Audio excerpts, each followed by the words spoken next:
Welcome back students to learn math.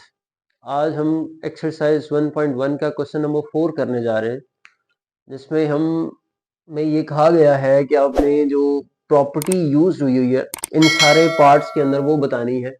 हमने अपना जो प्रॉपर्टीज फॉर रियल नंबर का पार्ट 1 किया था, जो लेक्चर हमारा यूट्यूब पे पड़ा हुआ है, नीचे आपको उसका लिंक मिल जाएगा। उसके रेफरेंस को हम यहाँ पे यूज करते हुए इन सारे पार्ट्स में बताएंगे कि हर एक पार्ट में कौन कौन सी प्रॉपर्टी जो है वो यूज हुई है। अब अगर हम सबसे पहला पार्ट देखें तो इसमें students a+4 bracket close plus b and equality में a+ और 4 और b में ब्रैकेट है। तो हमने अपनी second property sorry third property में एक बात कही थी कि ऑर्डर ऑफ ब्रैकेट चेंज करने से उसके रिजल्ट पर किसी किस्म का कोई इम्पैक्ट क्रिएट नहीं होता। ये प्रॉपर्टी जो है हमारे पास associative property for addition and multiplication दोनों के लिए थी। अब यहाँ पे हमें ये देखना है कि एक्चुअल में उन नंबर्स के दरमियान ऑपरेशन कौन सा है। अब जैसा कि हम देख रहे हैं कि सारे नंबर्स जो है वो ऐड हो रहे हैं और ब्रैकेट्स का ऑर्डर भी चेंज है। 3 नंबर्स हैं, तो हमारे पास जो प्रॉपर्टी माइंड में आती है वो है जी एसोसिएटिव प्रॉपर्टी फॉर एडिशन।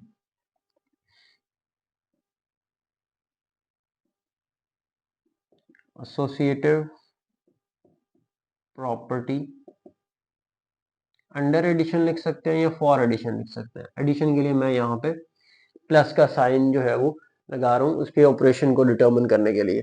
आगे देखें तो स्टूडेंट इक्वेशन के एक साइड पे है √2 प्लस √3 और दूसरी साइड पे √3 प्लस √2, यानी कि ऑर्डर ऑफ नंबर्स जो है वो सिर्फ चेंज किया गया है। और दो नंबर्स हैं, ये हमें हमारी सेकंड प्रॉपर्टी की तरफ लेकर जाता है, जिसमें हमने क्लेम किया था कि by changing the order of numbers the sum does not change. अब क्योंकि नंबर्स ऐड हो रहे हैं तो इसीलिए हमने सम का वर्ड यूज किया। ये हमें हमारी प्रॉपर्टी जो है वो कॉम्यूटेटिव फॉर एडिशन या कॉम्यूटेटिव अंडर एडिशन की याद दिलाती है। तो हमारा इसका जो रिजल्ट आएगा स्टूडेंट्स वो है कॉम्यूटेटिव अंडर एडिशन।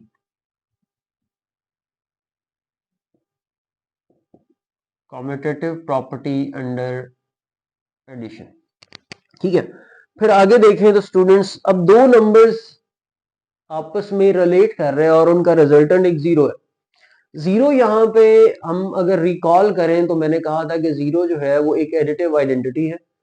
फिर हमने ये बात कही थी कि अगर दो नंबर्स आपस में इस तरह रिलेट करें, ऑपरेट करें कि उनका रिजल्टेंट एक एडिटिव आइडेंटिटी आ जाए तो वो दोनों नंबर एडिटिव इनवर्स होंगे। अब यहाँ पे x और -x है, इसको हम स्टूडेंट्स यू में लिख सकते हैं x plus into -x is equal to 0, यानी कि दो नंबर्स के को ऐड करने से रिजल्टेंट एक एडिटिव आइडेंटिटी मिले तो हम ये क्लेम करते हैं कि both the numbers are additive inverse to each other. तो यहाँ पे जो प्रॉपर्टी बेसिकली यूज हो रही है वो स्टूडेंट्स एडिटिव इनवर्स की प्रॉपर्टी यूज हो रही है।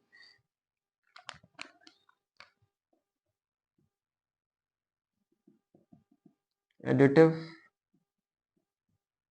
इनवर्स, ठीक है। फिर आगे चलें तो स्टूडेंट्स हमारे पास एक प्रॉपर्टी है दैट ए का प्रोडक्ट है with the group of numbers जो ऐड हो रहे हैं। और इक्वलिटी में अगर हम देखें तो पहले बी विद ए रिलेट कर रहा है यानी कि उसका प्रोडक्ट हो रहा है, और फिर सी विद ए के साथ प्रोडक्ट हो रहा है यानी कि दोनों नंबर्स जो है वो ए को डिस्ट्रीब्यूट किए जा रहे हैं। तो हमें यहाँ पे हमारे जो माइंड में आती है वो प्रॉपर्टी वो स्टूडेंट्स क्या हो सकती है जी, distributive property for multiplication over, दो नंबर्स क्या हो रहे हैं जी, ऐड हो रहे हैं, तो distributive property of multiplication over addition.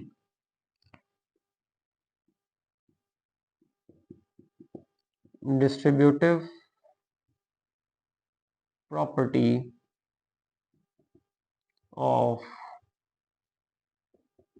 Multiplication over addition हम लिख देते हैं, इसको प्लस के साइन हम जो है वो रेकमेंड करते हैं। फिर आगे देखें तो स्टूडेंट्स यहाँ पे 16 में एक नंबर ऐड हो रहा है 0 और रिजल्ट जो है वो 16 है। अब इसके बारे में हमने ये कहा था कि एक ऐसा नंबर जो किसी भी नंबर के साथ ऐड हो या मल्टीप्लाई हो और उसकी आइडेंटिटी को चेंज ना करे तो उसे हम आइडेंटिटी नंबर बोलते हैं। लेकिन यहाँ पे क्योंकि दो नंबर्स ऐड हो रहे हैं और सेम नंबर अपेयर हो रहा है, यानी कि 16 प्लस 0 और 16, यहाँ पे हमने क्लेम किया था कि 0 इज एन एडिटिव आइडेंटिटी और यहाँ पे वो अपना रोल प्ले कर रही है। 16 प्लस 0 इज इक्वल टू 16, मतलब 0 जो है वो यहाँ पे as an identity element appear हो रहा है। तो यहाँ पे जो प्रॉपर्टी यूज होगी स्टूडेंट वो होगी एडिटिव आइडेंटिटी की।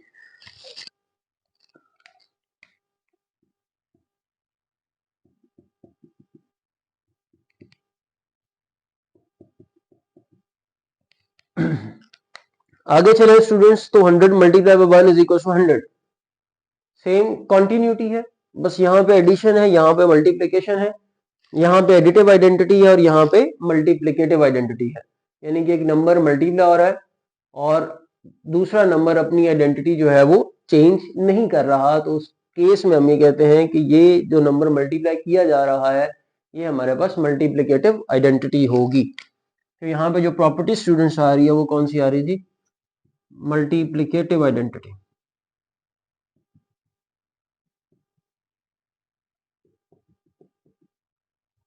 Multiplicative identity. फिर आगे चलें तो ये जो पार्ट 7 है और पार्ट 1 ये दोनों को रिलेट करते हैं। बस डिफरेंस यहाँ पे ये आ रहा है कि यहाँ पे नंबर्स ऐड हो रहे हैं और यहाँ पे नंबर्स क्या हो रहा है स्टूडेंट्स? मल्टीप्लाई हो रहा है। तो यहाँ पे हमने कहा था कि एसोसिएटिव प्रॉपर्टी अंडर एडिशन, तो उस हिसाब से यहाँ पे ये क्या होगा? Associative property under multiplication. Associative under multiplication, ठीक है। फिर यहाँ पे आए तो आखिरी पार्ट जो हमारे पास A B is equal to B A है स्टूडेंट, ये सिमिलर है टूवर्ड दिस वन कि अगर हमने यहाँ पे क्लेम किया था कि ऑर्डर ऑफ नंबर्स जो है वो चेंज हो रहा है तो इसका सम चेंज नहीं हो रहा, तो यहाँ पे हम क्या कहेंगे? अब ये नंबर्स मल्टीप्लाई हो रहे हैं और ऑर्डर ऑफ नंबर्स जो है वो विद इन मल्टीप्लिकेशन चेंज हो रहा है, तो प्रोडक्ट डज नॉट चेंज। यहाँ पे प्रोडक्ट का वर्ड आएगा क्योंकि मल्टीप्लाई हो रहे हैं। अब अगेन सिमिलर काम हो रहा है यहाँ पे, ये अंडर एडिशन था, ये अंडर मल्टीप्लिकेशन है, तो प्रॉपर्टी कौन सी आ जाएगी students? Commutative under multiplication. Commutative under multiplication.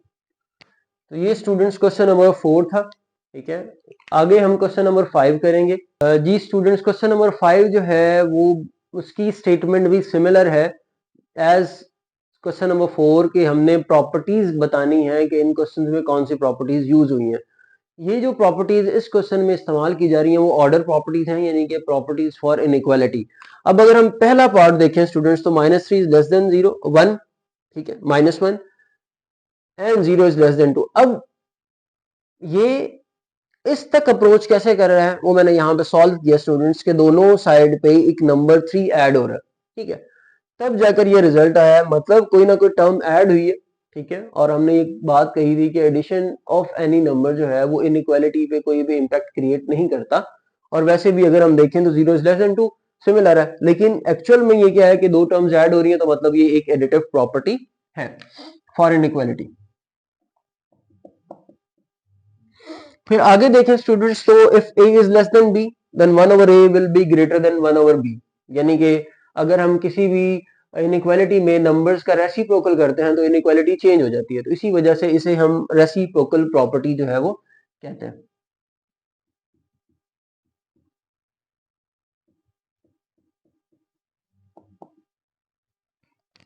फिर आगे देखें स्टूडेंट्स तो a is less than b then a plus c will less than b plus c, ये इसी का ही एक वर्जन है। बस सिंपल ये है कि यहाँ पे नंबर्स थे और यहाँ पे नंबर्स नहीं है, उन्हें हमने वेरिएबल्स में लेकर चले हैं, तो ये भी एडिटिव प्रॉपर्टी ही होगी।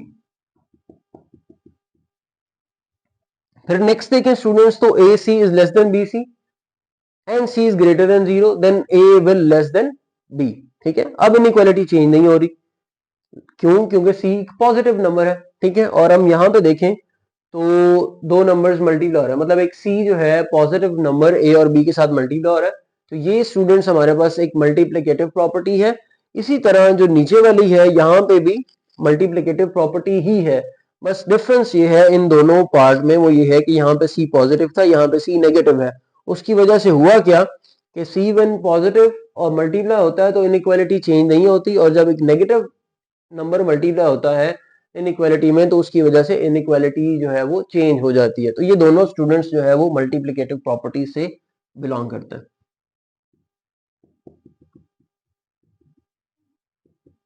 मल्टीप्लिकेटिव और नीचे वाला भी स्टूडेंट्स मल्टीप्लिकेटिव ही है।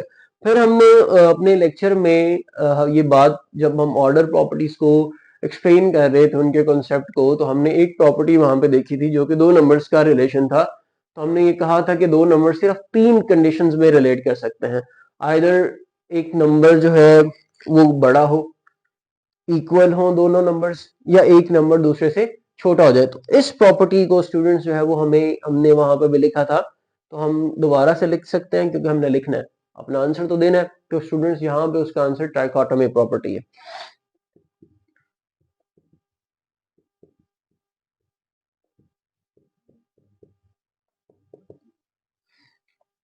जी स्टूडेंट्स, हम आज का लेक्चर यहीं पे वाइंड अप करते हैं। हमने दो क्वेश्चंस किए, क्वेश्चन नंबर 4 और 5, जिसमें हमने सिर्फ प्रॉपर्टीज को ही जो है वो मेंशन करना था। ठीक है, अगली वीडियो में हाजिर होंगे अगले क्वेश्चन के साथ। उम्मीद है आपको ये लेक्चर जो है वो पसंद आया होगा। अगर नहीं आया तो आप हमें कमेंट में मेंशन कर सकते हैं कि जिस पॉइंट पे आपको जो है वो हमारी हेल्प चाहिए, तो इंशाल्लाह हम उस पर दोबारा से आपकी मदद के लिए वीडियो बना देंगे। बहुत शुक्रिया।